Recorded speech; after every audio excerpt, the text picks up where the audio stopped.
फर्रुखाबाद जिले की सातनपुर मंडी, जो कभी एशिया की सबसे बड़ी आलू मंडी होने का गौरव रखती थी, आज किसानों के लिए किसी त्रासदी से कम नहीं रह गई है।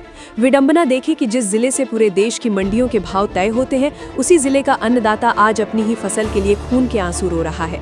सातनपुर मंडी के गेट पर खड़ा किसान आज केवल बेबस नहीं है, बल्कि वो उस सिस्टम से बुरी तरह टूट चुका है जिसे उसने अपनी मेहनत से सींचा था।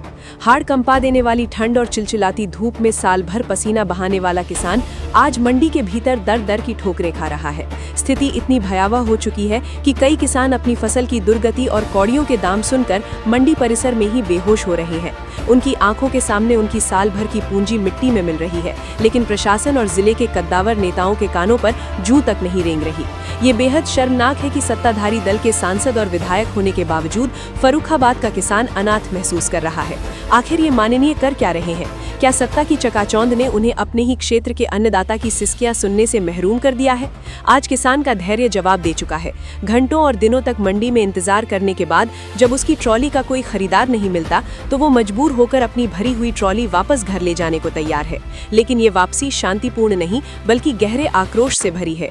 गुस्से में तमतमाया किसान अब ये कह रहा है कि अगर हमारी फसल की कोई कीमत नहीं, तो हम इसे मंडी में नहीं छोड़ेंगे। आक्रोश इतना बढ़ चुका है कि किसान अब इन आलू भरी ट्रॉलियों को जिला प्रशासन के कार्यालयों और उन सोए हुए नेता मंत्रियों के बंगलों के सामने पलटने की तैयारी कर रहे हैं, जो केवल चुनाव के समय हाथ जोड़कर वोट मांगने आते हैं। किसान का सीधा तर्क है कि अगर सरकार और उसके प्रतिनिधि खरीदारी सुनिश्चित नहीं कर सकते, तो वे खुद इस आलू को संभालें। शायद जब नेताओं के दरवाजों पर आलू का ढेर लगेगा, तभी उनकी बंद आंखें खुलेंगी और उन्हें किसान की मेहनत की कदर समझ आएगी। ये महज एक चेतावनी नहीं, बल्कि उस डूबते हुए किसान की आखिरी पुकार है, जो अब आर पार की लड़ाई के मूड में है। ये सीधा सवाल फर्रुखाबाद के उन जनप्रतिनिधियों से है जो डबल इंजन सरकार का हिस्सा है। आखिर कब तक आप खामोश तमाशा देखते रहेंगे? क्या आपको डर नहीं कि जिस किसान ने आपको सत्ता के शीर्ष पर बैठाया है, वही किसान कल आपकी राजनीतिक जमीन खिसका सकता है? अगर सातनपुर मंडी में तुरंत सरकारी खरीद शुरू नहीं हुई और बिचौलियों के बजाय सीधे किसान को राहत नहीं मिली, तो ये आक्रोश जल्द ही एक बड़े जन आंदोलन का रूप ले लेगा, जिसकी जिम्मेदारी पूरी तरह से जिले के प्रशासन और स्थानीय नेताओं की होगी।